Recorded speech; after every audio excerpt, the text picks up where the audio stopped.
Hi everyone, quick tip while I'm just playing around in the kitchen. Having problems with this new pedal board because there isn't that much real estate available, but I want to be able to get my pedals closer together. It means raising them, whereas I normally use wooden blocks for that.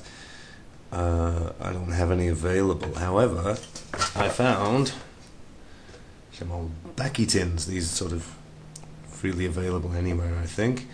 So here's an example of how something that's completely unhealthy in terms of your health can be quite healthy in terms of your pedal board. Now what you need to do is just take the tin, remove the lid, get rid of all the tobacco that's in there. These things are quite sturdy, even though people think that they're quite, flimsy. They're not. What you need to do is just take a nice pair of tin cutters like this. Here's one I prepared earlier. Look what I've done. I've just cut out, I haven't even completely removed little sections of this. Now I'll just put this camera down for a second.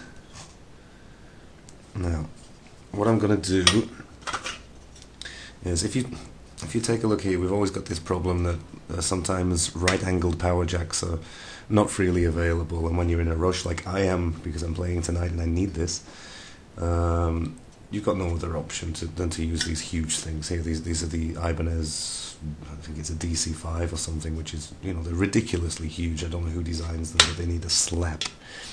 Now take a look, because we've got these cutouts. Look at where this cable is, and watch what I'm going to do. I'm just plonking that on there. It's giving me a platform. It's also much tidier because there are no more cables. The cables are inside. Now, if you've got excess cable, if you don't cut these flaps off, let's call them flaps for now, you can actually use the inside of the box to wrap your cables up in. I'll show you an example of that a little bit later. But here we go. That's the first step, and as you can see already, we've got a nice little archway here where our cables are going to go.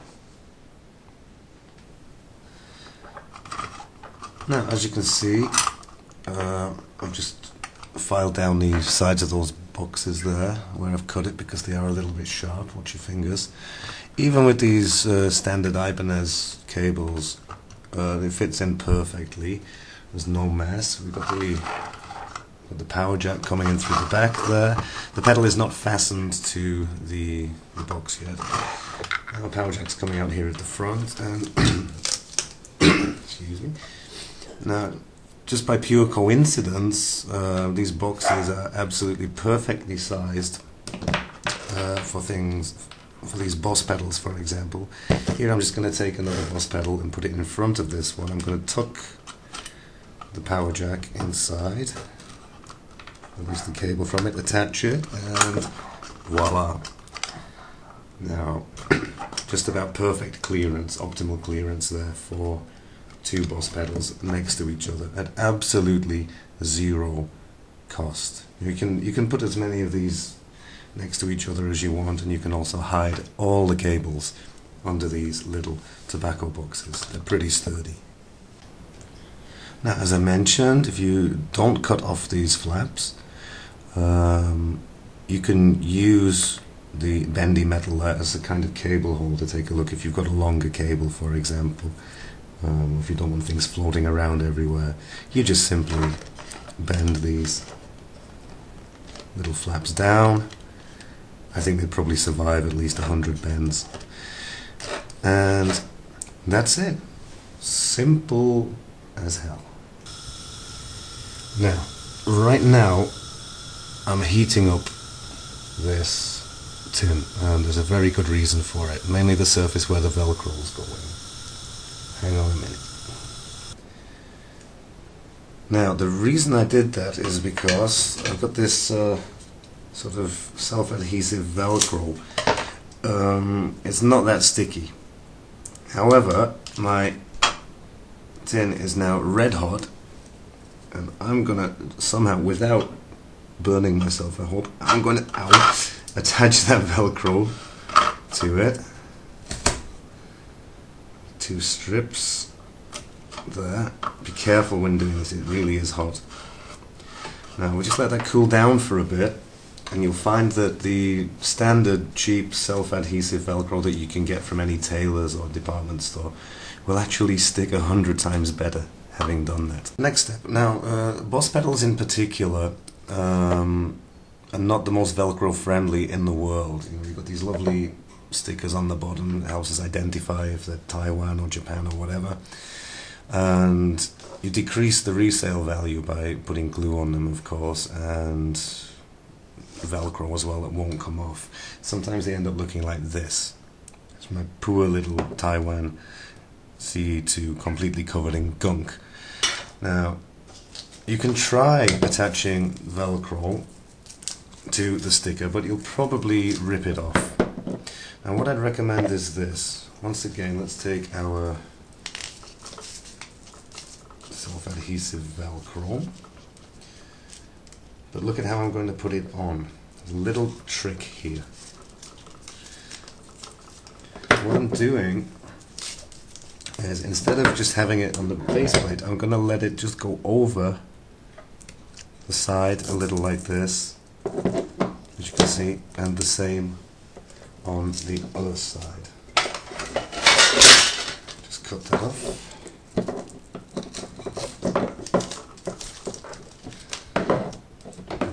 By the way, tin snips give you a better, cleaner cut on your Velcro.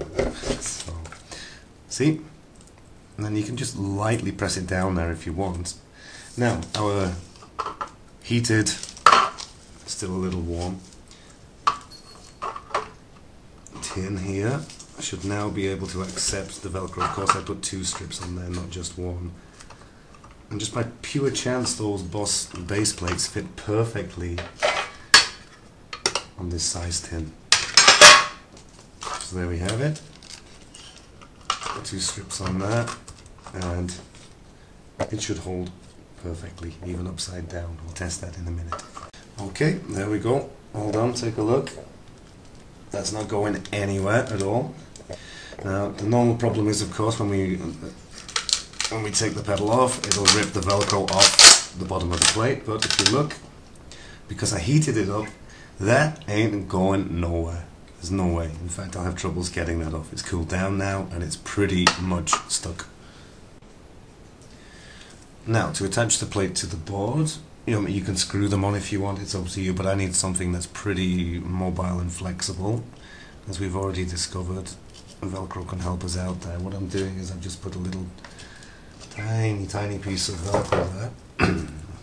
I'll do the same here. I haven't heated this up actually, because these ones will be screwed down. This is just to show you. So I have these on my mounted on my pedal board in this way. If we just take, for example, another piece of Velcro,